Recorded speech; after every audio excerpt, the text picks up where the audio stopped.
Gotta do that slate.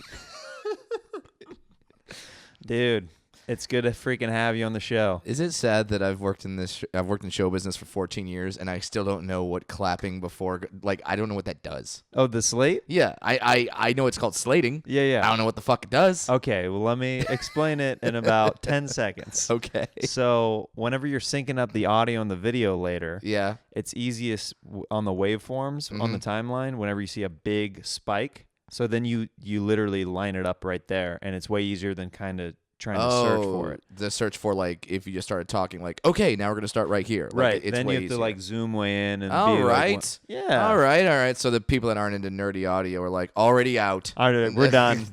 I'm going to go re-listen to Elon Musk on Rogan. Yeah. Yeah, which, by the way, plummeted the stock. I love that. It's kind of funny. An appearance on a podcast. I mean, made an entire company's stock go down 9 points. I think it's kind of funny, and I think that's might be one of the first times that's happened through a podcast. Yeah, through a podcast. Like TV, like certain TV appearances or whatever. It's like, sure. Yeah, that makes sense. Like you say something out of line, or somebody makes a tweet, maybe. Yeah. But as far as podcast platforming goes, right. like I've never heard of anything like that. Like, yeah, which is just the power of podcasting. More importantly, I guess, just the power of Rogan. I don't know if we could be like, yeah, that's like all of us. Yeah. No, not really. I went on a bout last night. I'm not allowed in a Little Caesars anymore. I don't know what's going on. Well, I mean, that's just me. Right. Yeah. Yeah.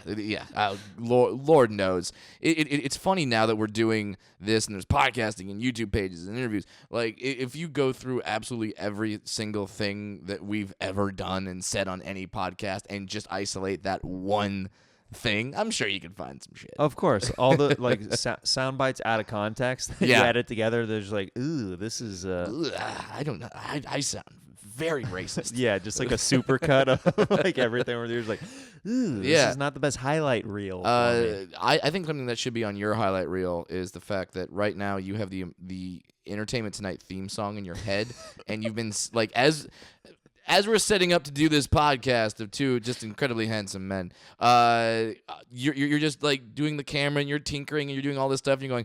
I don't know. Is this like some sort of Mary Hart thing? Yeah, I don't know. Are you looking for celebrity birthdays? Brad literally was what are you doing? Are you humming the Entertainment Tonight theme song? I'm like, yeah, I haven't watched it forever. I don't know why it's in my head. I woke up with it and I was just like, it's that kind of day, I guess. You know, and it's just because I'm a huge Maria Menounos and Mario Lopez fan, so it's like I got to stick up for my extra. Yeah. Extra.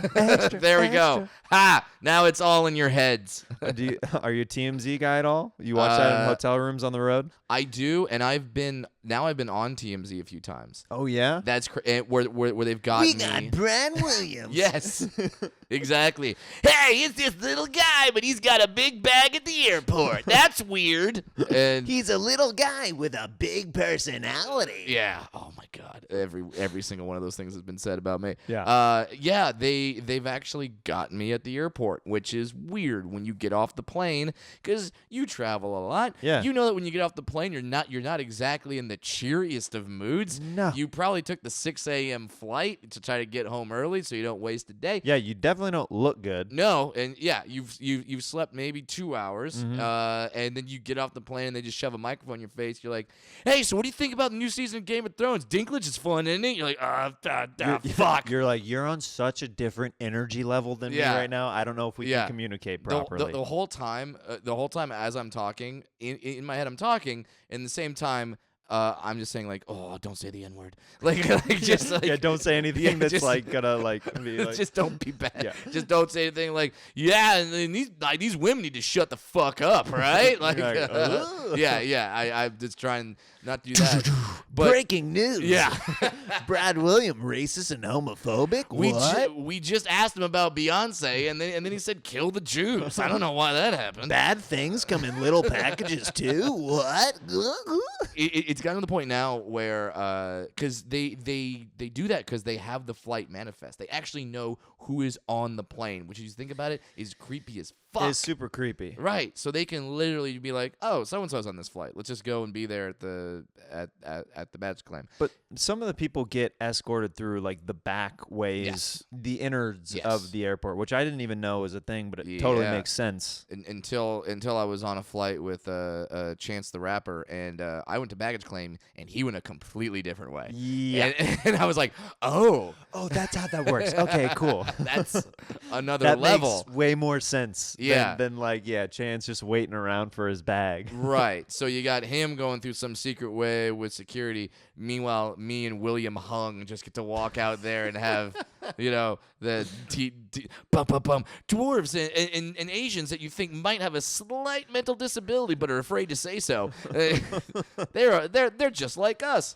But it's gotten to the point now where I will literally on the plane just write like 2 bits or just have 2 talking points. Just so in my head, as I'm walking to baggage claim, I go, okay, if they come up, I have this rant. Oh, that's good. That I will just go into. Yeah. And so I don't, I'm not like thinking like, oh God, be funny, but be weird, be controversial, and then I say something bad. So I just have, all right, I'm gonna go with the quicksand porn bit, and like no matter what question they ask me, I'll somehow filter it back into quicksand porn. We're like, hey, so we heard your dad used to kind of bully you as a kid. Yeah, what's up with this quicksand porn? Right? And then just go into that quicksand porn bit. You Byron Allen it. Yeah. Just shoehorn it in there real quick. That's not the question you were supposed to ask me. You were supposed to ask me, so your cat's been caught on a roof. That's what you were supposed to ask me, which I have a long, extravagant bit about. Now tell me a story about that. Now, it's May 1st today, so that means that it's National Cats on Roofs Day. You happen to have a story about that, don't you, Brett? Yeah, yes, I do. Let me tell you about it, Byron. Did you notice that I am slightly orange at all? No.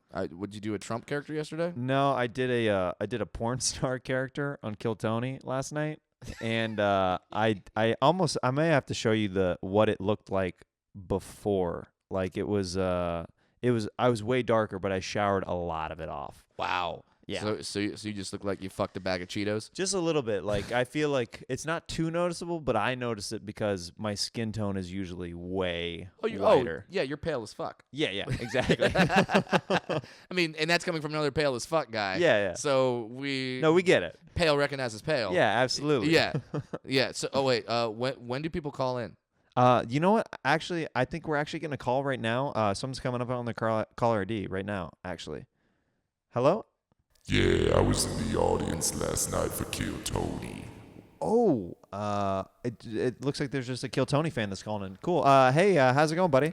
It's fantastic. Let me tell you something. You as that porn star character look so sexy. Thank you. I'm just trying to say, you, me, a tub of Cool Whip, some good stuff can happen. Me and a tub of Cool Whip. Does this have anything to do? Oh, you never been Cool Whipped? No, I've never been Cool You Whipped. gotta be Cool Whipped, man. Everybody's doing it. Hey, man, is that something that you made up? You sound like it's a trend that like everybody's doing, but I'm a pretty hip guy. I've never heard of Cool Whipped before. I'm pretty sure it's number 3 on Pornhub.com. Oh, is there like a parody song like now watch me Cool Whip, now watch me nay nay? Is there anything like that that's out there? I'll make you nay-nay. Oh, I don't like the way that sounds at all. Now, does this have anything to do with because I was eating a banana as a porn star last night and I was spitting the banana on another person's lower back? I mean, if you said that I wasn't envisioning myself as that lower back, I'd be lying. I mean, this is a very creepy fan that's definitely calling into the show. Who's creepy? I don't know. You have like an ominous. I don't even know where you're calling in from. You have this like echo or reverb on your voice or something. I got a 1-bedroom apartment in Van Nuys.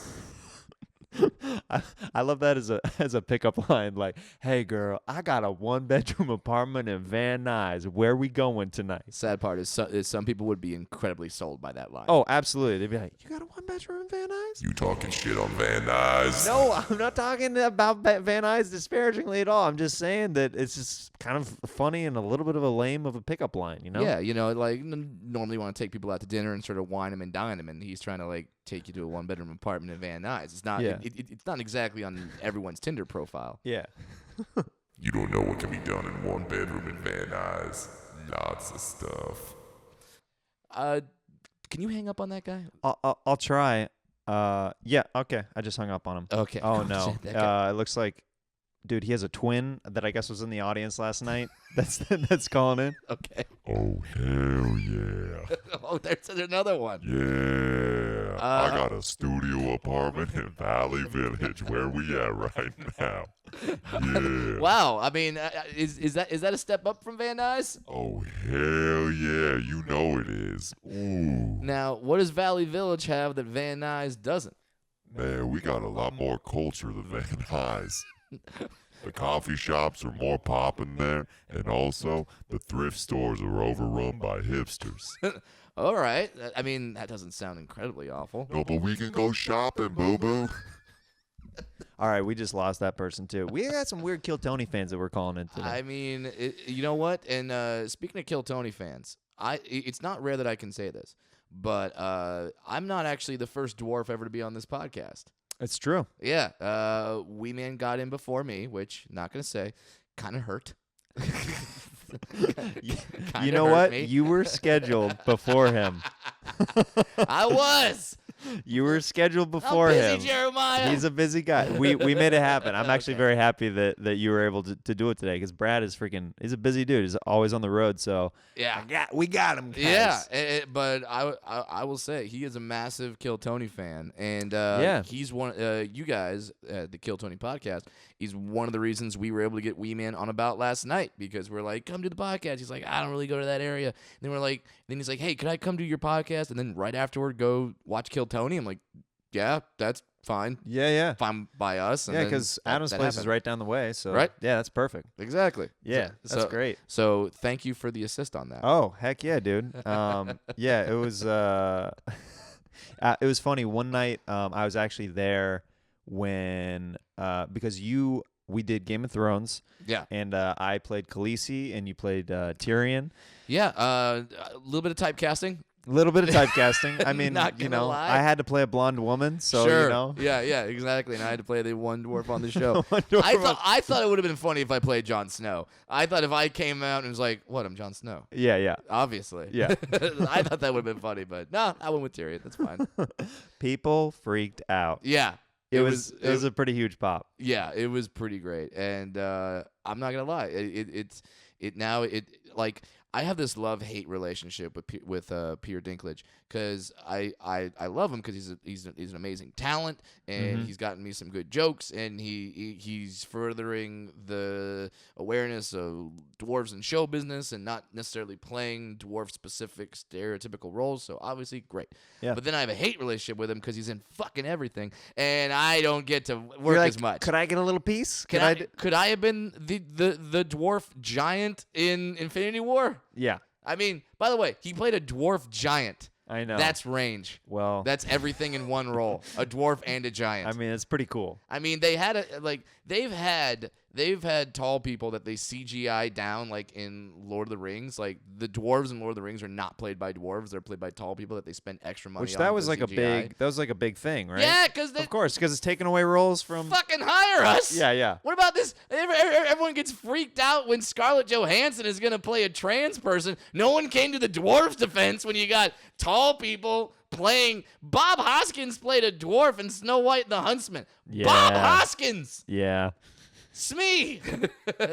Eddie from Who Framed Roger Rabbit. He was a dwarf in Snow White and the Huntsman. Not dwarfs! Yeah. Yeah, but no one's sticking up for us. Like, there's actually a lot of little people trying to make it in Hollywood, and those roles would be really great for them. No one.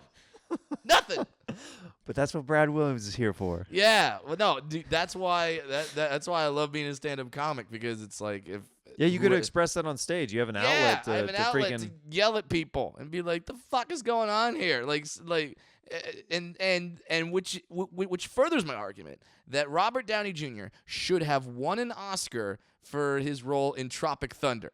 He should have won an Oscar for that because that was a white dude playing a white guy who's in blackface essentially. Yeah. And no one said shit. Yeah. He played it so good that no one was like, that's fucked No, up. they're That's just like, inappropriate. that's just They're like, man, that's just good. that's just really That's good. just really He solid. was really authentic with Yeah.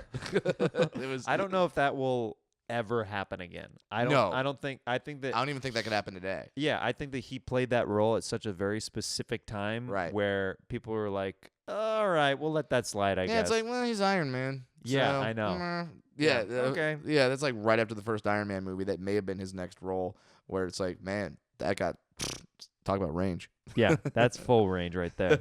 You also have another title, because we don't that not many people know about, is you Okay. are one of the only people Okay. who have ever guested with the Wave on Roast Battle on Comedy Central. I did guest with the Wave, and it was great. It was amazing. Talking about how Peter Dinklage has made it so dwarves don't have to play stereotypical roles, and then this next question is about me playing a leprechaun. Whatever, it's fine. I'm fine with it. I got paid. Dude, but we crushed that night. See, that's the thing, is if you're gonna do a stereotypical role, fucking We went for it. Yeah. We really like. that. Ed, when you're standing up and your pubes are shaved and you got a mangina, I can't be playing a leprechaun being like, they're exploiting me. Like, Yeah. you can't be like, they're singling me out, because no, everyone's getting it. Everybody's just going for it. Yeah, exactly. But that was a lot of fun, and we were one of the after one of the jokes that hit. I ran out, and you guys chased me, and the crowd went absolutely Yeah, apeshit. we had a rainbow flag. Yeah. And Willie and Jamar were holding up a pot of gold, and then literally Brad came out full leprechaun garb, which he provided. That's the sad part. Is they're like, the sad part is that they're like, all right, so we're gonna get you. You gotta come in for a costume fitting, and you gotta get some leprechaun wardrobe. I'm like, I have that stuff, He's guys. like, do you just want me to bring my own? And we're like, wait, what? You already have a fitted one? That'll be way better than anything we're gonna try to buy for you. Yeah, you were gonna go out and buy one. It's like, no, I'm good. Nah, dude. I mean, that's the thing is as a dwarf in Hollywood, I can't get that upset about certain stereotypes and what certain people say. They're like, well, you guys are all leprechauns, or whatever. Because it's like, yeah, I've got the outfit. I have it because I've been on auditions where they're calling for a leprechaun and they say, come dressed as a leprechaun. And you're like, fuck you. And then you're like, but I have the outfit. So I can't really get that mad. I have a leprechaun outfit and I have an elf costume in my house, and they're just ready to go. And ironically, based on the news that is happening today, I have a toad outfit, which is very strange. Do you? I do. Ooh. So I got to do some sort of post today about That's with me in a awesome. with me in a toad Oh outfit. yeah, I think I saw like you dancing with Adam Ray in like a video. Like, Yeah, we did a version of What Does the Fox Say? oh, that was And- like pretty viral, right? Yeah, and we were both very drunk. And which I think you have to be sitting around going like, what should we do? It's like it was like after a show, we were sitting at my old place, and we're just like, we should do something. Like we should do a video or something. And we were like, what was the Fox Say song? It's pretty big at the time. And then for no reason whatsoever, I said, I got a toad outfit I can change into. And Adam's like, this is why we're best friends. Yeah, 'cause right here, right now. here, because why not? Yeah, of course. Yeah, it makes no sense. There's no reference to Toad in the song, but fuck it, dwarf in a Toad outfit. Let's do it. Yeah, totally. Yeah, yeah. And if you're wondering why is Toad in pop culture, I saw Mario Kart trending today on Twitter, and I was like, ooh, why is Mario Kart trending? Yeah. Are they releasing a new Mario Kart? What's happening? And then I clicked on it. It's not that. It's Stormy Daniels said that Donald Trump's dick is like Toad from Mario Kart. She straight up said that. Yeah, she said it looks like Toad from Mario Kart. It- And aren't I'm we- like, it's spotted? Oh, God. It's got a weird helmet. Yeah, I guess.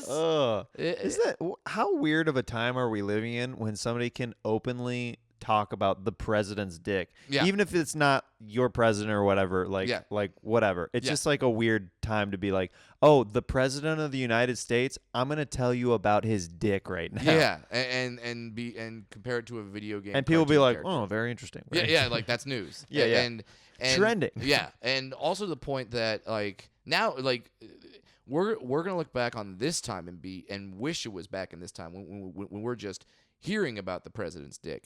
In the future, when someone runs for president, you don't think at one point they will have sent a dick pic to somebody. Oh, I know. Somebody's gonna have that dick pic and be Yeah. like, yeah, here's the dick pic from whatever president. Like Yeah. that's going to happen. Everything's gonna be leaked. You're just gonna be able to see a president's dick. Yeah. We're gonna have a president sex tape at some point. That's gonna happen. That's just you can't deny human. I don't want to call it evolution because evolution implies that we're advancing. I don't think we are. But yeah, that's gonna happen. Do you think we're gonna become more like an idiocracy kind of world?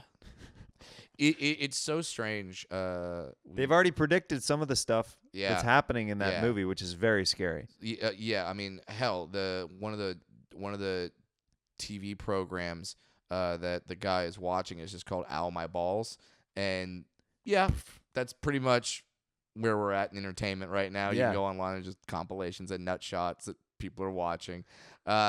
So yeah, that's essentially happening. I mean, it's strange because it's that Charles Dickens thing where it's like it's the best of times, it's the worst of times. Like I listen to Neil deGrasse Tyson on the Joe Rogan podcast, and I'm like, holy shit, there are some ridiculously smart people. And you listen to Elon Musk, and he talks about like all the advancements that we're making in terms of artificial intelligence and simulations and what he's coming out with in terms of the future for Tesla. And you're like, holy shit, we have just insanely intelligent people and the most advanced people that we've ever had.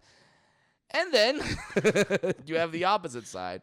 I think there's just the very few are like Neil deGrasse Tyson and Elon Musk, and the masses are just getting dumber and dumber and dumber. Yeah. Yeah, and so we're just looking at your Elon Musk just going like, okay, can you guys just save us? Because this is not going to go well. Oh, I don't get how these cars drive themselves and stuff, but I don't trust it, man. Yeah, exactly. It's like, just let the smart people handle it.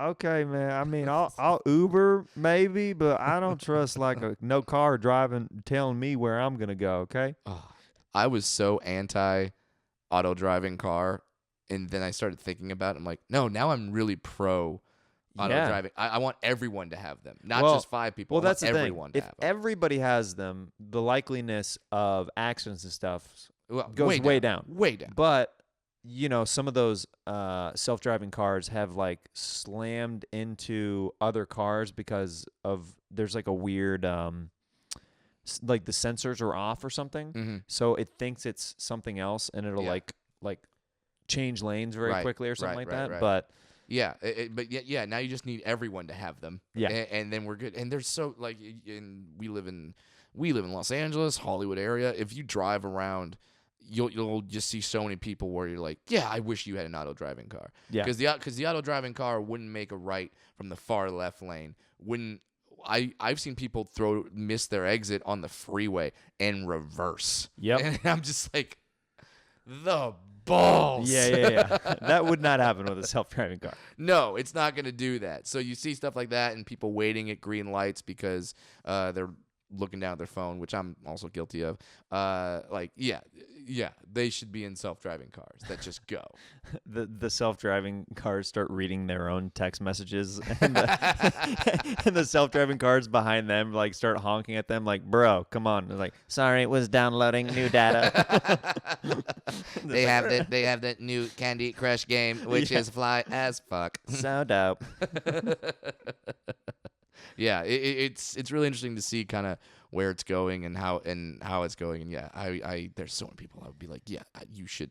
I just got my wife a car, and it has the lane assist. Oh yeah. So clutch. We drove over from San Francisco over the weekend, and she was driving. And yeah, there was definitely times it was late. It was late at night. You start to drift a little bit. You get a little tired. She was drifting, and then the car just went, recorrect. Nope. You're going to want to go this way. Yeah, you're going to want to wake up. And normally that was scary. Now that's great. And if you drive for too long, and it's too late at night, like it'll start playing a low music, and a little picture of a coffee cup will come up and be like, hey, time for a break? Maybe you want to pull over or something? Huh?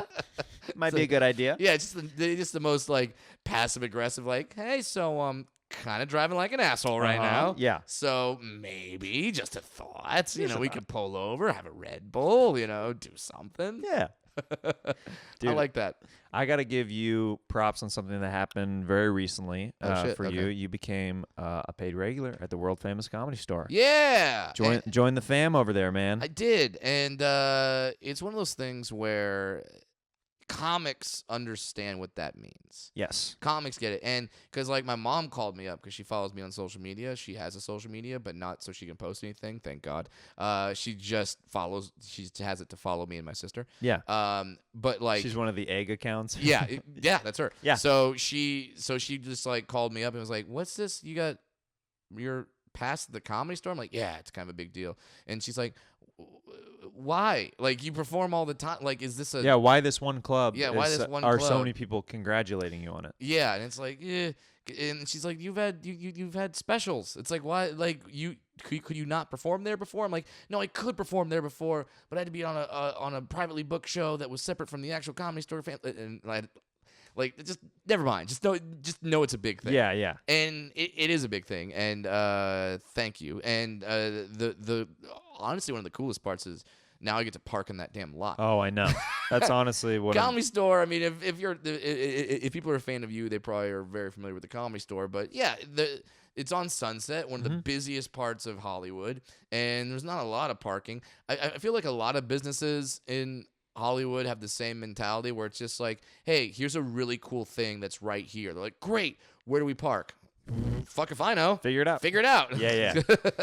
That's like the El Rey Theater is like that too. It's like it's like down there on Wilshire. Yeah, and it's like in a really crowded area. There's no parking lots, and they're just like, It's all permit parking around there. It's like, yeah, where because do I park? yeah, because there's a bunch of apartment buildings and stuff, and yeah, you're just like, I don't know, and they're just like, I don't know, figure it out. We have a really cool band in here. We have the Arctic Monkeys playing. Yeah. You want to see them? Go fucking park. I love the Arctic Monkeys. By the I'm way. glad I brought up that reference then, because I was trying to think of a great band that is like not super well known. I say that as I have tickets to go see them at the Hollywood Bowl. Do you really? In October. Oh yeah, dude. Woo. Yeah. So funny story about the Arctic Monkeys. One time. It's 3 in the morning. And I'm trying to change your mind. Right? Great song. Left you multiple messages. To your message you replied. I was this is when I first started dating my wife, and we were living in San Francisco, and I was at her place, and things started going down. And then she was like, I'm gonna put on some music, and she put on the Arctic Monkeys, and I had never heard the Arctic Monkeys before then. I had heard that one song, like, I bet you look good on the dance floor. That was huge for a while. Huge song, great, fast rock hit. You know what you're looking for. Yeah, great song. But she was putting on like the slow melodic bluesy shit that they do, and then she starts, and then she comes back, and we proceed. But there was a point where I literally stopped her and went, "You gotta change the music." She's like, "Oh, do you not like this?" I'm like, "No, I love this. It's too good." I'm like, I hear this, I want to stop and like jam to the music and listen to this, and it's like my brain's now in two different spots, Right. And I need it to be in one It's spot. in concert mode, and then it's also in love making mode. Yeah, because Yeah. it was literally too good. Where I'm Yeah. like, I have to sit here like, so yeah, now yeah. Yo, so my that's dick why- don't got Dolby, okay? Like I need to position this in certain ways. I don't want that surround sound while I'm making love. and it's funny because after that night, I kind of thought to myself, like, when you're making, because just about every guy when we were growing up, maybe some girls too, probably, for the kids out there, at one point you didn't just make a Spotify playlist, you had to like burn a CD. Oh yeah. And just about every guy had their like boning mix, or their like getting down mix, or their like whatever the fuck. Boner Town. Yeah. The most inappropriate 2001. labels. Yeah, the most yeah. inappropriate labels were put on these CDs.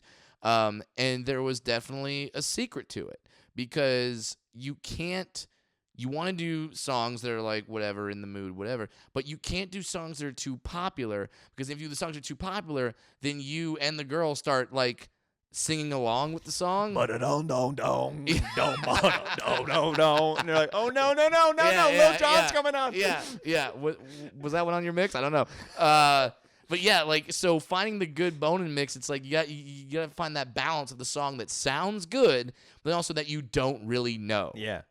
So you're not saying like people are like, oh, I'm gonna put some Marvin Gaye, let's get it on. That's the worst song you could have because that's the thing of like, oh, we're fucking. So Yeah. like if you're not fucking the girl yet, Oh no, and that comes on too early. Then you're like, oh, no. now You're she like, stops. You think that I'm just gonna just give it up Yeah. to you because you're just gonna- I'm just one of those girls. You put on a song. yeah. Do you put on these songs for all these girls or what? I think somebody's trying to patch into the show right now. It's kind of hello. Hey, I was one of those girls that Brad got down with to his fuck mix, and excuse me, if you put on Marvin Gaye right before we start getting it on, we are not getting it on, okay? Oh, geez. This is one of my past. It's one of your exes. Yeah. It looks like Stephanie. Oh God, it's Do you remember Stephanie? Yeah, Stephanie, you should remember me. I mean, I thought we had a thing going on. Okay, well, Stephanie, did you do anything that was different? Maybe like Brad, like he's married now, but he was a successful guy in the past with different women, being on the road and stuff. Is there anything that you did differently? Like, He should remember. Do you not remember the outfit I wore for you, Brad? yeah. dude, Yeah. Brad, what did you wear? We were talking about Mario Kart, and I have a Princess Peach fantasy, Okay, and she wore the Princess Peach outfit, dude. and then she made like paper mache turtle shells oh and my started goodness. throwing them at me, and it was.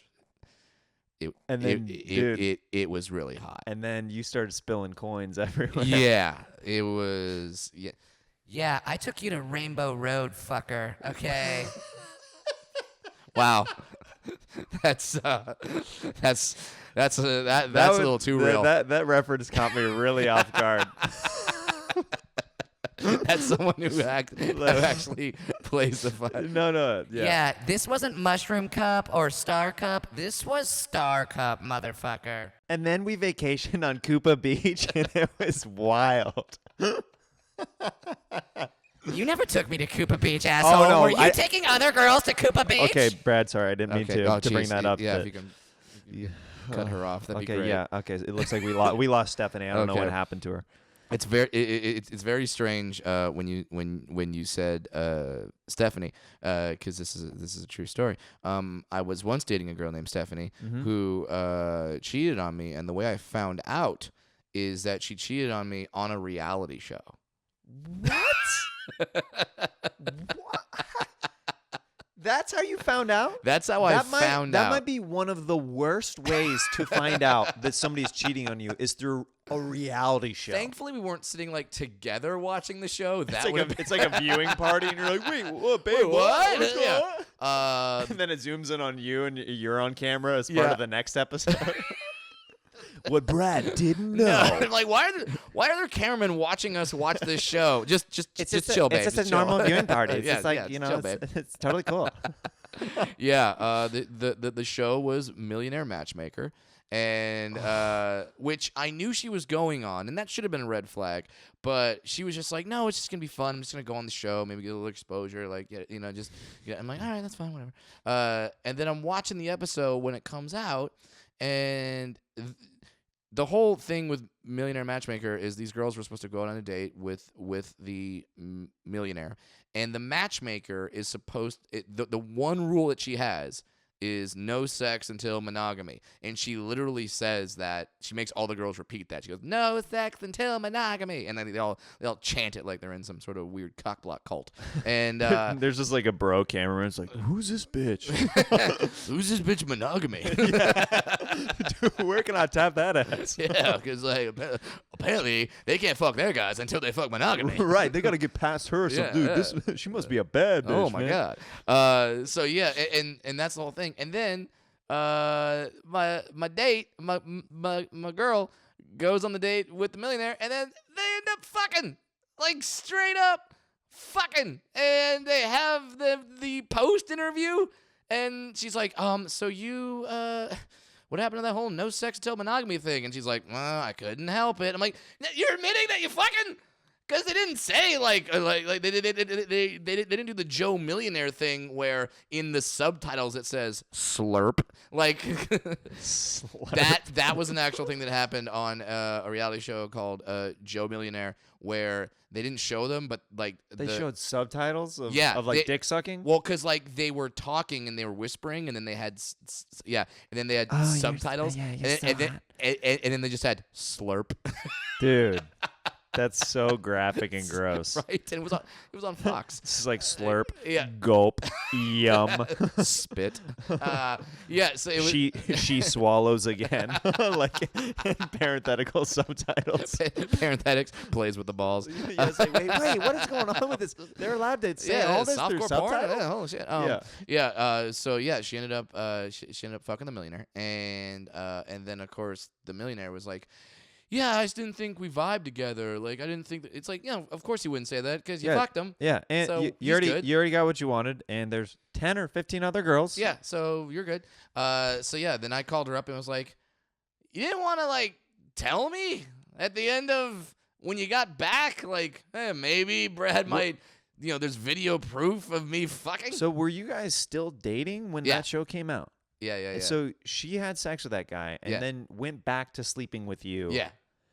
Dude, that is so messed up. That's like next level. Right? And then just like in her head, she's like, so that's going to be fine, right? Like that we're going to be good. Like, no. But Brad, I said I was going to get exposure on the show. And you're like, we have very different defining.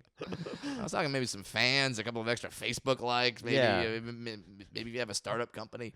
So yeah, that happened. That's freaking bizarre. That was the weirdest. That was by far the weirdest cheating story I had. Wow. Yeah, but it's a pretty weird one. That's a weird one. Yeah, and now now people are like, because you and I are both married, and we have single friends. They're like, yeah, so what's the big deal? Like, what's it like being? I don't know why I'm making him sound like Sylvester Stallone.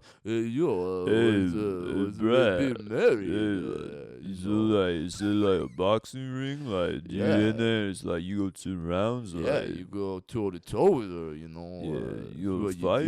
It's like, hey, because I'll fight the big fight. I'll fight it. I'll fight the big fight. Oh, put me in.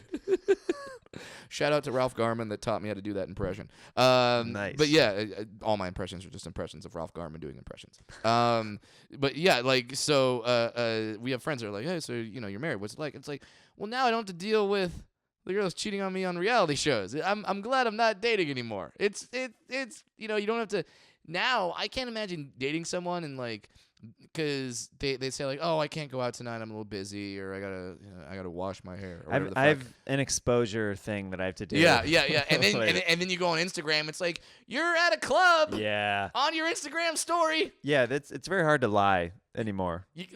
And you almost want to tell people like, you don't have to post, right? Right. It's like, well, it's been like 24 hours. I haven't posted anything. Well, so my fans demand it. You're an accountant. Yeah. Like if there's an event or something that's going on, I'm just like, there's some things it's like, you don't want to be the guy that has their phone out at like an Emmys party or something like that. I mean, I was at a wedding this past weekend, and it was a friend of my wife's, and so I don't know this person. So, and I saw people like doing like social media of the wedding that like did not know them. I'm like, this is not. I wasn't doing that. No one gives a shit. My wife got a little bit upset with me because I was low key that guy in some moments at her friend's wedding because I have this new thing that I do for my Instagram that makes me laugh very hard. Where it's like very normal settings, okay, and it's people just like kind of sitting and like not really being like that energetic. Yeah. And I put on like Rob Zombie music and I do quick zooms. I'm like, dig through the ditches and burn through the witches and slay them through the back of my take you there. Yeah. And it's just like I play like Korn and Slipknot and different that songs. Just sitting. Yeah, and they're literally just sitting. It's like an old lady eating food and stuff. And I'm just like, and Maya's like hitting me. She's like, get off of your. This is what I hear the music that you're playing. Stop it. They're just sitting there scrolling through their phone with their tie undone. Yeah. Just leaning up against the wall, and you're just hearing Slipknot's Duality. I push my fingers into my eyes. You're like, that doesn't make any sense. That's hilarious. Yeah. I mean, there's just some times where I just don't want to be. And I have friends that are those people where they are literally their quote unquote job is social media influencer or whatever. Yeah. And it's really hard to hang out with them because they're just posting I tried all the time. Right. And not like saying, hey guys, I'm going to do a quick video. Is that cool? Just like, oh, we're just eating. And then all of a sudden they turn backwards and go, so we're chilling, getting some za. And you're like, yeah. no, stop. No. And you're like, I put my finger into my eyes.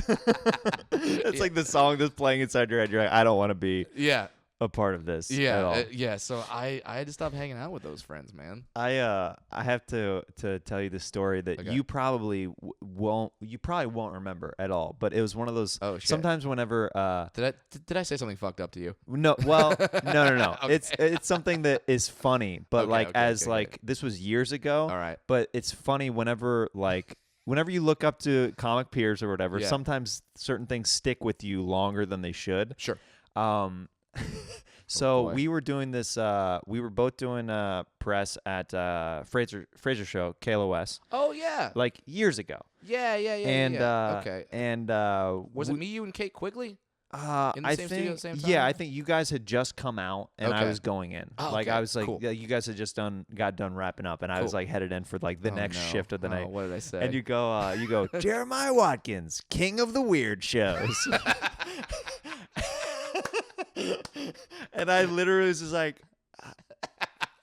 hey, Brad.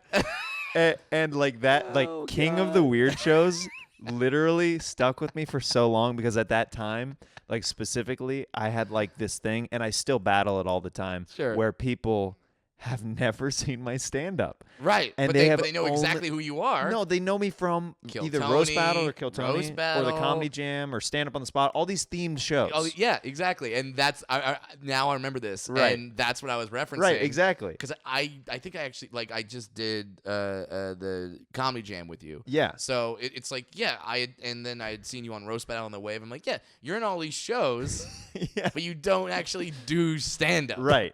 Like It literally took like it probably took another couple of years before you saw a set of mine at Yeah. the Comedy Store. and it was before the Roast Battle. So Yeah. like it's because they let you on before yeah, the Roast yeah, Battle. it's like, well, he's doing the Roast Battle. We'll give him some time before. Yeah, exactly. Yeah. And it was just kind of interesting because every sort of popular themed show you have a part in some way, shape, or form, and it was just kind of. But you're right. It is weird what sticks with you. It's always and I always like King of the weird shows. it was so perfect because it made me think also too like what thing like after you said that I'm like it's happened a couple years from now. I'm like, have I said something to another comic that Yeah. has stayed in their mind Oh, like that I man. don't really think was like was Right. like just like an offhanded comment Yeah, or kinda whatever. just like, King of the weird shows. Like, Yeah. I'm just throwing it away. No, and then I'm just like, what does he mean by that? and then like King of the weird shows. I say that to you, and then you just kind of look off in the distance, and you just hear, "Hello, darkness, my old friend." just fear. But you know what? I didn't know that was gonna stick with you. But you know what's funny is I guarantee. So I'm putting. I do daily journal entries and stuff Okay. since I moved to Los Angeles. And King of the Weird Shows is going to be one of the names of the chapters in the book. Of part of my journey of doing Yeah. all these shows. Yeah. And King just of the weird shows. King of the Weird Shows. You know what? It is funny because like just like you said, like now I'm thinking back, like, oh God, like what have I said to some people. No, and it's just like an offhanded comment. Yeah, and it's not hurtful. No. I didn't say anything like, oh, look who's here, king of the weird show. No, like, you were just like, what's up, dude? yeah, like it wasn't like that. It was just like, king of the weird shows. But it just makes you go like, oh wait, is that how everyone views me? right. Or is that this? No, like yeah, you start, like, intense going in- self-reflection. Because especially whenever you're on the come up as a stand-up, you're Right. so concerned about what your peers are thinking and like how you're doing in the scene and Right. stuff like that. Which again, and then we'll move on from this, but Yeah. I have to give you further props on the way that you got into the Comedy Store is very difficult because Brad was already an established headliner and Yeah. he had multiple specials out. Yeah. And you've had success on the road and around like the industry for years. Yeah, So you really had to yeah. put your ego to the side and Yeah. you went on Mondays like everybody during potluck Yeah, and you I put in the time. I would come up and ask the host, Yeah. who's a door guy sometimes, or just You would someone text me who's- like, "Do you know who's hosting tonight?" I'll be like, Yeah. "I think it's this person or this yeah, person." and me, the guy that has 2 Showtime specials, has to go up to the guy who just parked my car 5 minutes earlier, Yeah. and be like, "Hey, dude, I'm not a regular, but is there any way I can get some time?" yeah. And yeah, I just kept doing that. So and the reason why I dwell on that is any comic who's listening who's aspiring to push through on something that's really difficult Yeah. is like I brought you up on the show in the past Oh, as, wow. as an example of something that's cool. It's like, yo, like quit complaining about Mondays. Like this Yeah. dude just like had to check everything at the door. You have to leave everything at the door and just go up and keep killing. So, Yeah, yeah. and it's it's funny you bring that up because it's something I want to tell a lot of young comics is when they say like, I got booked on this one show, but it's just it's a horrible room. It's all comics in the room. It's no real people. So I turned it down. I'm like, oh, you turned it down. Cool. Where else are you getting booked? Yeah. Like, who's booking you? So you're waiting for You're- the sold out Saturday night packed house and you want to go up third? Because no, that's not gonna This happen. just for doesn't you how yet. it goes. No one's banging down your door, making sure that that's happened. So yeah, you have to do those rooms. I've done those rooms. We've all done those rooms. Yeah. Where you have to go out to the Mexican restaurant that's in the city of Paramount and then do 5 minutes while the Laker playoff game is going on in the background. You can tell that was a while ago because the Lakers have not been in the playoffs for a long time. Yeah. So you're like, oh yeah, that was back in the day. Oh yeah, for sure. Let's get into this next segment, Okay. fanning out. Oh boy. Fanning out. Questions from fans. All right. I reached out to people on Instagram and Twitter and said, Mhm. if you could ask Brad Williams any question, what would it be? And Mhm. this first question I love is from @rockandrollanimal on Nice. Instagram. Good What name. are your top 3 albums of all time? Oh, I was just having this conversation with somebody. Okay. And this is just for me personally, and I feel like these are not like the greatest albums of all time, but these are the albums that spoke to me, that did something that I can still do, like cover to cover. Like I know the album. I would have to say for me, the top albums that sort of got me through my little teen years, just whatever album hits you at whatever time in your life. Offspring Americana.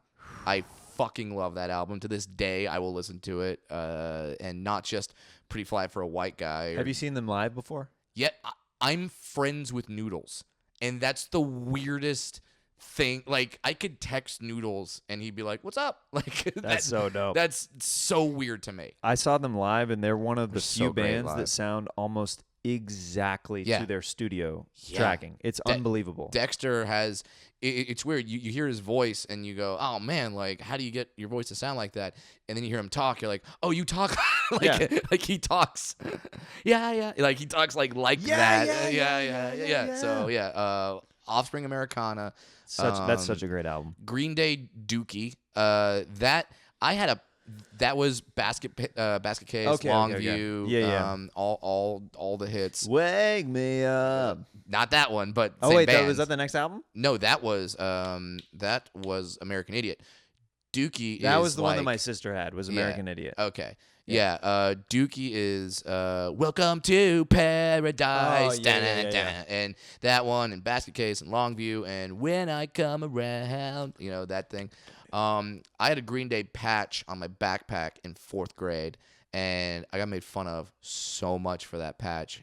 And I just want to say to anyone who made fun of me for having that patch, fuck you. Green Day, still around. All right. What up, And dude? Great band, relevant, awesome. So, yeah. So that one. Okay, so God. Offspring, Green Day. So 2 out of your 3 are pretty alternative rock. Yeah, that's pretty much me. That's pretty much what you like? I like rock and stuff like I mean, but I have a joke answer and then a serious answer. Okay, My joke answer is Jock Rock Volume 1. Fucking A. You make fun of it, but it's pretty. Go back and listen to it. It's a lot of like. Wait, what's all on there? It's hand me my phone. I'll tell you, or hand me your phone. It's all it. We can find out. Don't spill the water. What's on Jock Rock Volume 1? Okay, it was pretty great. I'm not gonna lie to you. Now, but are we talking? Because I know Jock jams. this was to move it. I like to move it. She like to move it. We like to Move it. Shock Rock Volume 1. Okay. What do we got? Let me pull it up here. All right. Track listing. That's what we want. Okay. All right. First of all, it started off with a little like weird sound effect, which was "and the home of the," and then the hockey buzzer went off, and then "We Will Rock You" by Queen started playing. Okay. Blitzkrieg Bop by the Ramones. Okay. Right. I'm sold so far. Rock and Roll Part 2 by child pornographer Gary Glitter, which, if you take out the child pornographer part, pretty good song. Da-da, da-da, da-da, da-da, Yeah. da-da. Hey. Hey, did you do it? Yeah. Da-da, da-da. Hey. Yeah. Then Monet. Shotgun by Junior Walker and the All Stars. I don't even know what that song is. I Got You, I Feel Good, James fucking Brown. Tequila by the Champs. Yeah. Dance to the Music by Slide and the Family Stone. Dance to the music. Born to Be Wild by Steppenwolf. Head out on the highway. Come on. What I Like About You by the Romantics. Shout by the Isley Brothers. Taking Care of Business, Bachman Turner Overdrive. Bang the Drum All Day. Come on, man. I mean, Na na na na, hey hey, kiss him goodbye. I mean, And then it ends with the Sports Center theme. Da da da da da da. Come on. that's pretty great. That's a pretty great album. That's a great album. Where's the low? I mean, I'll allow compilation albums. So if you want to say now that's what I call music, any of the volumes at this How point. dare you? But then if I had to go with a serious album, like that's kind of a joke. But now that I'm reading the tracks, kind of serious. And it's pretty. It's getting serious, folks. It's kind of a cheat because it's a greatest hits, but Chris Porter turned me on to the Black Crowes greatest hits album, and man, that's pretty much playing all the time in my car. Wow. So yeah, Green Day Dookie, Offspring Americana, and the Black Crowes greatest hits, or Jack Rock Volume 1. Whatever you want. Whatever you want. Whatever you want to slide in for yourself. Whatever your thing is. Yeah, that's totally cool. That's great. Great answers. Now I usually screen the questions where Oh, man. I don't get roast questions, but I have to read this one because this one's special. Okay. In the picture that I posted of you, it's the one with you in the fedora and you with your watch and you're holding your Yeah, I'm doing that pose. you're Yeah, doing this okay. pose. I know what that so one is. just for the context of the viewers and everything, at I Am Wee Man. Motherfucker. Okay. Is your watch too heavy for you? That you have to hold it up with your opposite hand? Wee Man, God bless him. I mean, people don't think that we're actually friends. We are. And if you read most of my photos, like read the comments, Wee Man's got some zingers. He comes in with funny, some dude. jokes. Dude, I was watching some of your episode with him on About Last Night, and he was going after you after your pitch. After my first pitch. At your pitch at the Angels game. Yeah. And I was like, this is hilarious. He's just like, he does not care. He's like, yeah, because I didn't go, because in his mind, all right, if you go to my Instagram, at Brad Williams Comic, scroll down, you'll find my first pitch. I'm at the Angels game. I do the worm. I do the motherfucking worm. and the crowd's Going responding nuts. very well. Yeah, pop up, grab the ball, shake off 2 pitches, and then I won't say gun it. It's gun it with my arm, okay? And it's a lob. But I lobbed it in there, and I got it there. You got it over the plate. All right, got it over the plate, and I thought it was a great first pitch. And then Wee Man came at me. He was like, "Oh, you didn't do it from the top of the mound." I'm like, "Son of a bitch!" Like the Angels pitcher said before the game, he's like, "This guy doesn't like guys going off Anybody on, the on mound his territory and like fucking up the mound." Yeah. And I'm like, "Okay, hey, All right. no Hey, worries." Better for me. Yeah, I'm an Angels fan, and you've worked really hard to get here, and now you're at the show, and now you're not gonna let some dwarf comedian run up and like scuff up your mound. So I'm all good. Yeah. So, but now I literally want to do another first pitch just to just to do it from the mound and be like, "Fuck you, Wee Man," and I'll wear a shirt that says "Fuck you, Wee Man." Yeah. T-shirt cannon. You know what? Maybe I got to do that. That's how I get it over the plate. Zinger, Wee Man. Zinger. Point Wee Man.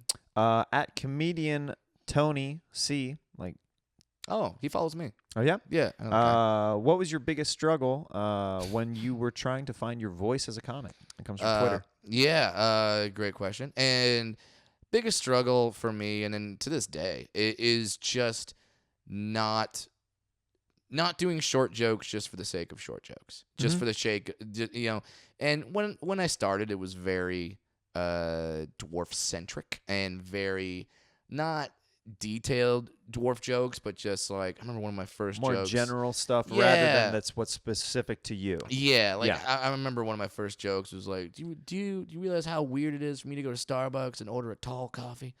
Because that's one of the sizes. It's Yeah. weird. And so like, And I don't want to get the short. It's too small. yeah. I can't be a minute and be like grande motherfucker.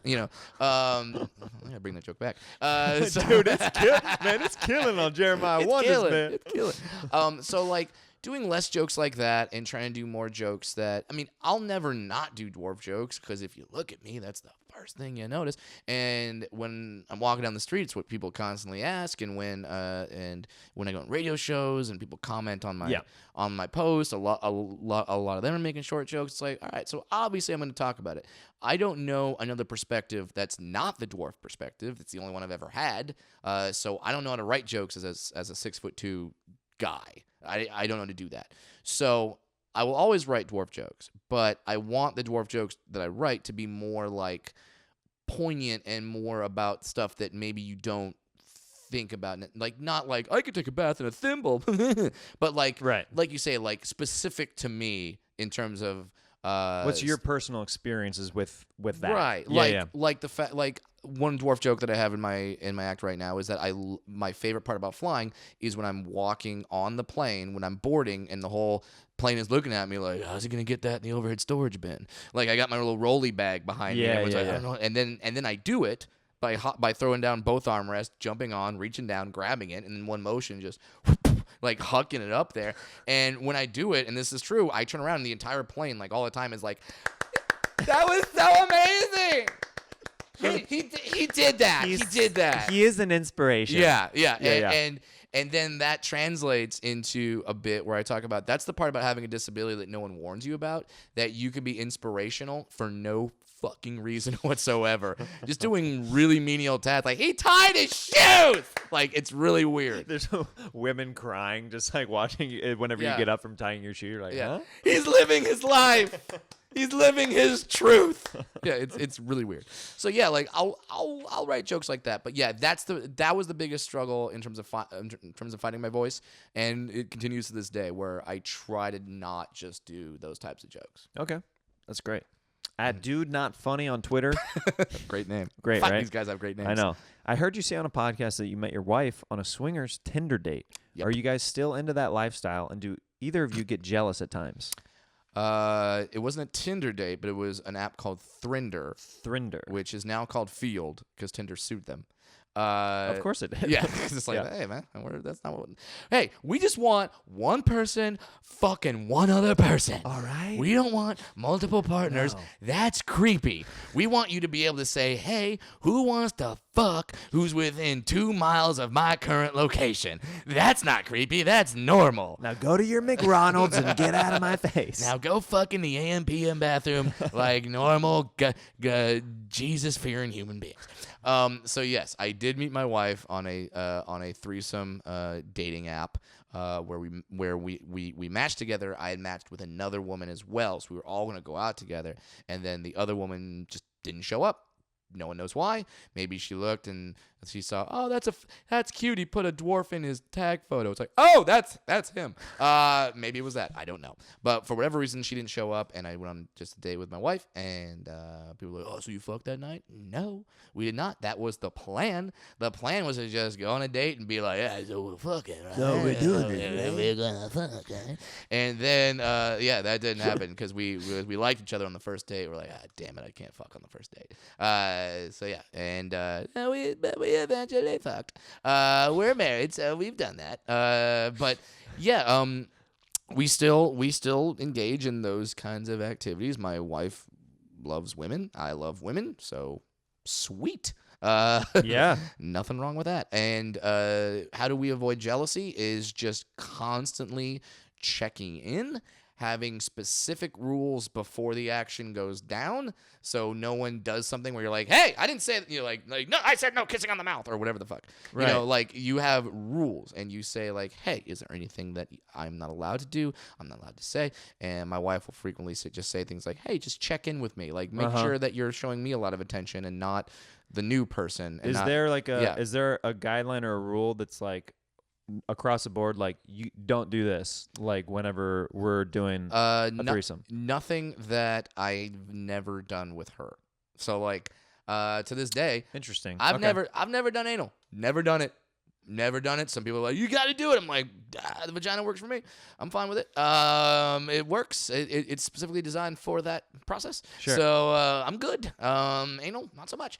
So I've never done that. But so like I could not be in a three-way situation and be like, I'm gonna fuck this strange hooker in her ass. Like I'm not. I can't do that because I've never done that with her yet. Okay. So that's pretty much our only rule. And then and like I said, just to check in and That constant check-in. and make sure that I'm showing her some attention. But yeah, so that's how we avoid jealousy and stuff like that. And also, we're not like I've met swingers that are like, it doesn't feel like they're in the relationship because they actually love each other. They're in the relationship so they can be in a relationship and also fuck other people. Right. Like I've met these kinds of people where it's like, oh, you just want to fuck other people, Yeah. but then you want to cuddle with someone at night, or you want someone to make you eggs in the morning. Like that's why you're married to this person.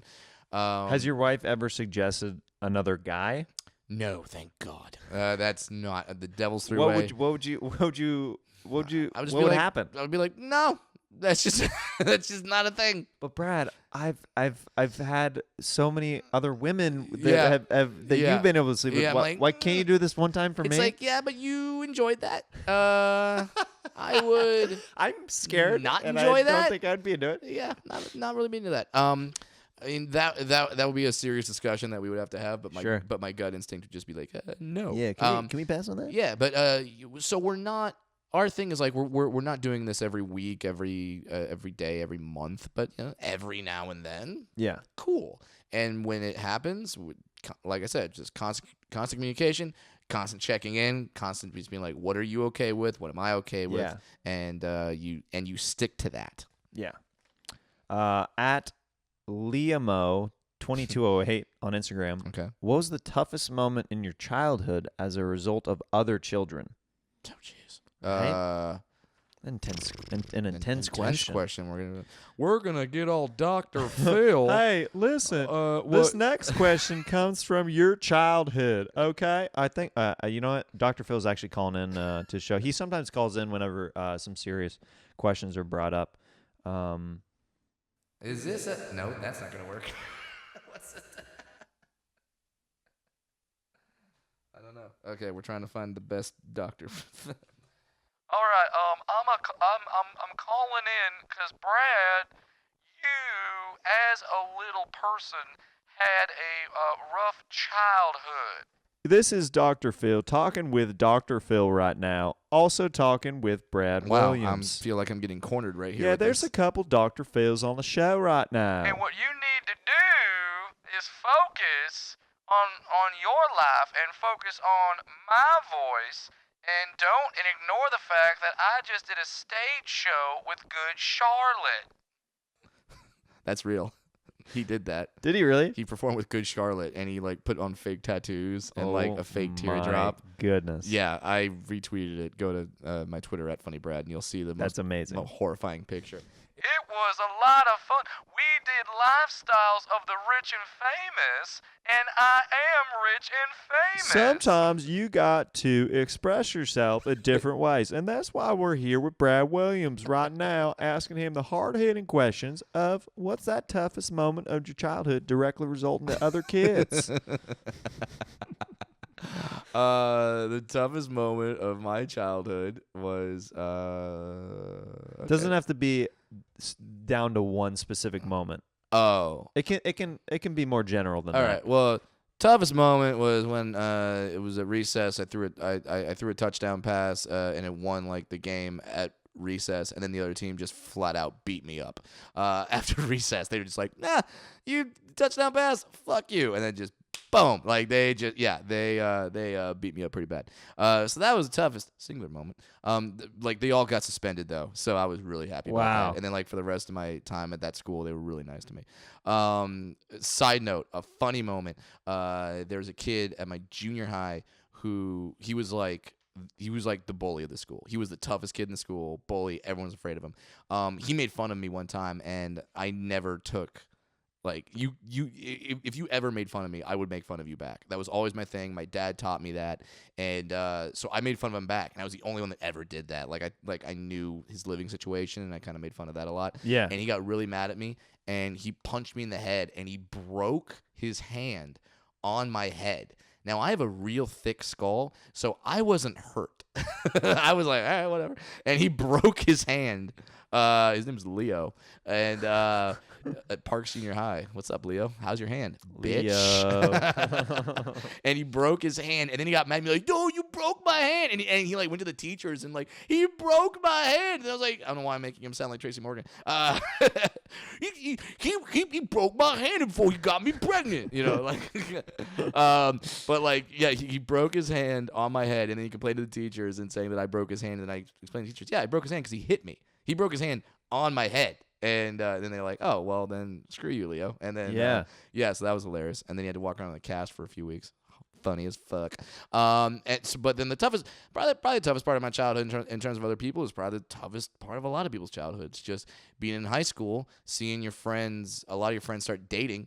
And I was always the friend zone guy. I was always just like, I don't want to ruin the friendship. Like, I was always that guy. So many times. So that was probably the toughest part, but that's like every kid's toughest part. Like, but then whenever as you become older and become an adult and you start becoming a comedian, I used to hear legends of some road stories of you from our buddy Ralphie May. He told me some stories about you. There are some legends. Because my whole thing was I didn't get laid all throughout high school. So there's all this pent up this energy. I lost my virginity at age 20, which is late for a lot of people. And so after that happened, I'm like, all right, I'm gonna get really fucking funny and rich. And when I do that, then I'll just get all the I'll have all the fun. And I did. So yeah, there are some road stories. Ralphie May, God bless his soul. Ralphie would call into radio stations that I was on and just call it back, "Hey man, Ralphie, you in town?" "No, I'm in Seattle, but I just gotta tell you this one time. Brad Williams, he got some dick. He's a dick slinger." And he would just tell these stories about like that he either was involved in or not involved in that way, but like was a part of. Oh my God, you seen Brad's cock?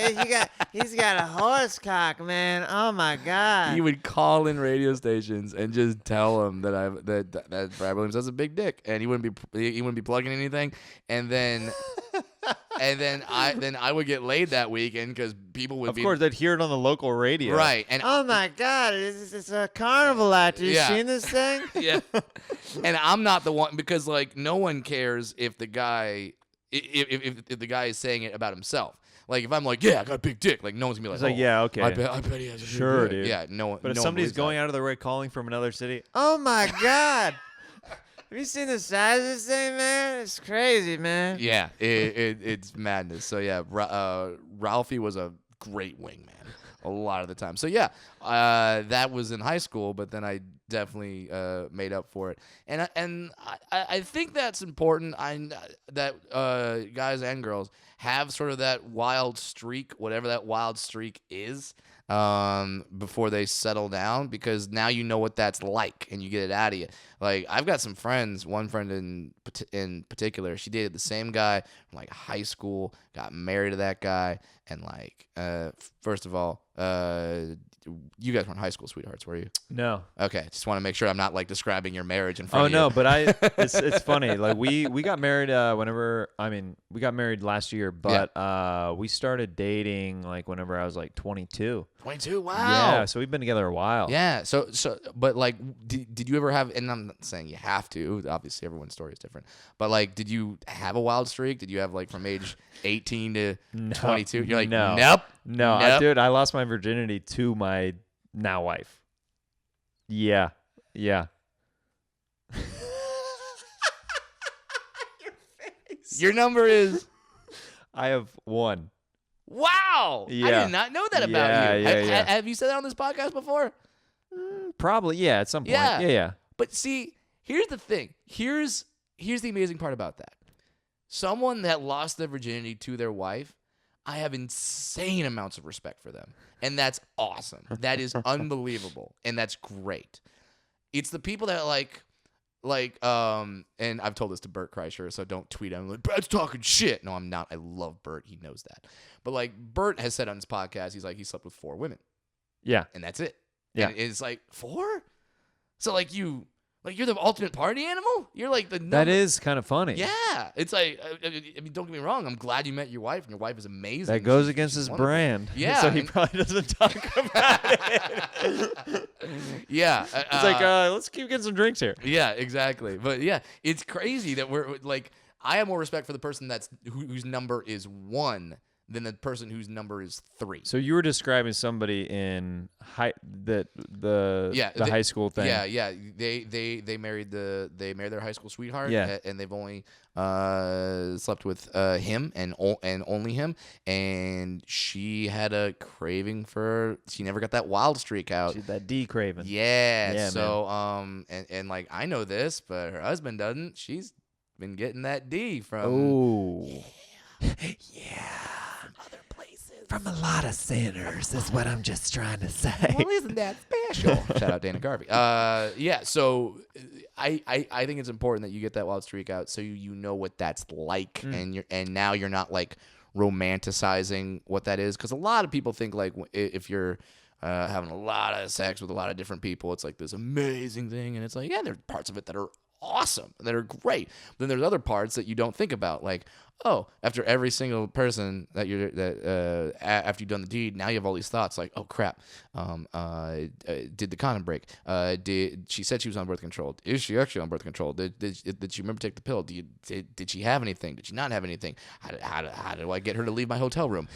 Do I want to talk to her some more? I don't think I want to talk to her anymore. How do I get her to leave? Like that. There's a lot of other stuff that gets involved with Surrounding drama. Yeah, to where when you're with someone you're in a relationship with that you truly care about, or in our cases that is your spouse, you go, okay, we just did that, but I want you to stay, and you're gonna stay, and that's great. Like there's no questions. There's not like, oh, Right. what do you have? No, I mean the only way you would have anything is if you caught something doing like a Kill Tony stunt or something like that. Right?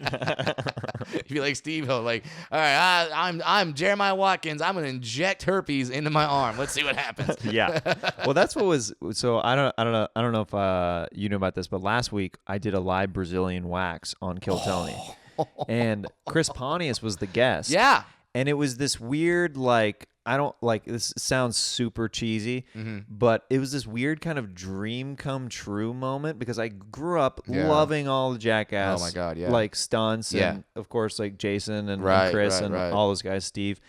Like, so he was there and he was like coaching me through. Like at one point he's like, "Hey man, you gotta relax your butt. It keeps like closing up."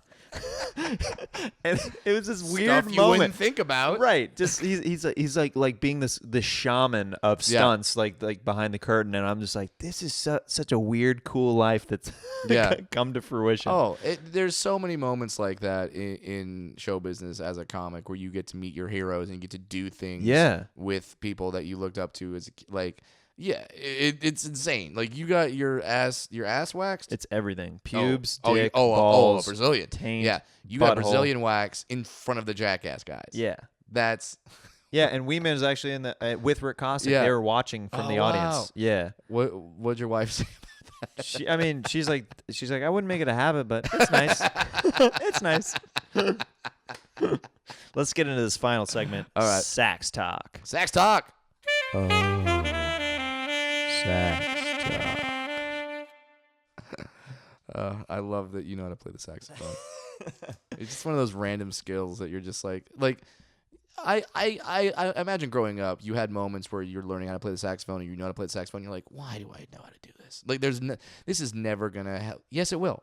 Yes, Yeah. it's an insane tool that absolutely will help you. It's been one of the most random helps to my comedy through different things. Steve Martin wrote in his book, you will use everything. Yeah. That every skill that you have, everything that you know how to do, you will use in some way, shape, or form on stage, and that's absolutely true. So Brad's gonna share Yeah. a story of a sexual encounter. All right. And I'm gonna play some sweet, sweet sax underneath. Whenever you're ready, Brad, I'll start playing. All right, ladies and gentlemen. I'm going to tell you, I mentioned earlier on the podcast that I lost my virginity at age 20. So I'm going to talk to you about the night Brad Williams lost his virginity. Oh, yeah. This was a girl that I had been dating for a year and a half. And she was a very Christian girl. And we agreed to share our passion for one another in that night. The stage is set. It's her house. Parents are not home. We have it all to ourselves. We light some candles. We play some music. And then we start making out. And then all of a sudden, she pushes me back and says, okay, we're going to do this. But before we do, we have to pray. What?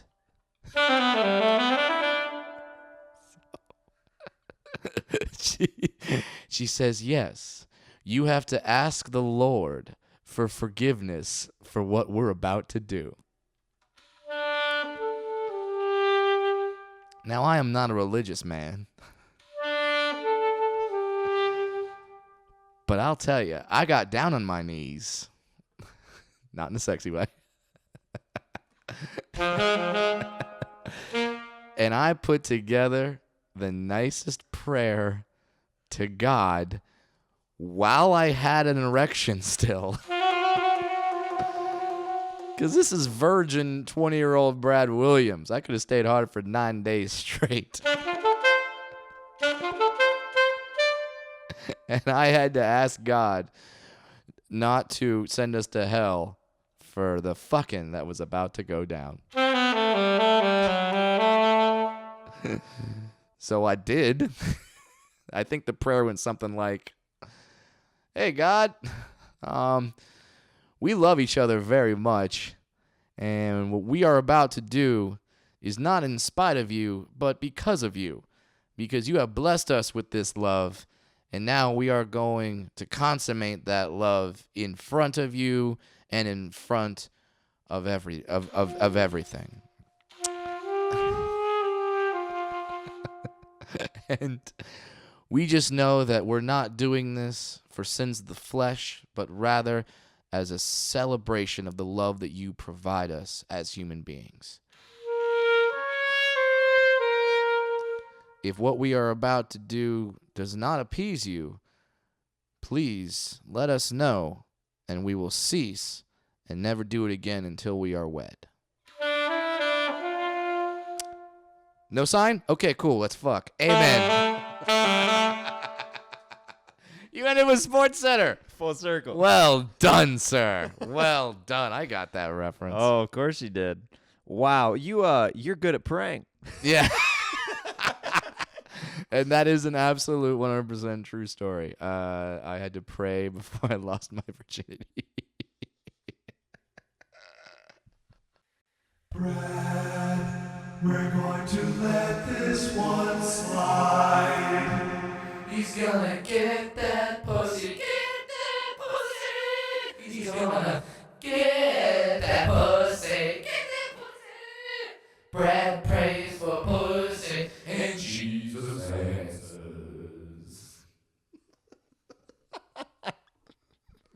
It's a choir. It's like, Brad's gonna get. Brad's gonna get. He's gonna pray for pussy. Gonna get. Brad's gonna get. He's gonna get that Brad's pussy. gonna get He's that gonna pussy. get it. Brad's gonna get He's that gonna get pussy. it Brad's now. gonna get that pussy now. Fucking for Jesus. Ooh.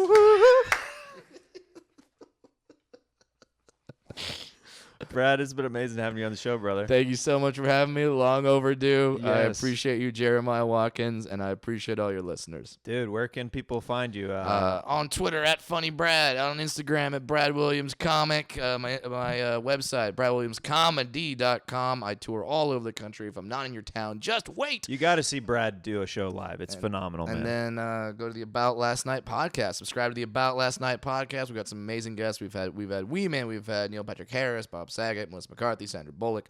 The list goes on and on. He's got Sam Bullock. Yeah.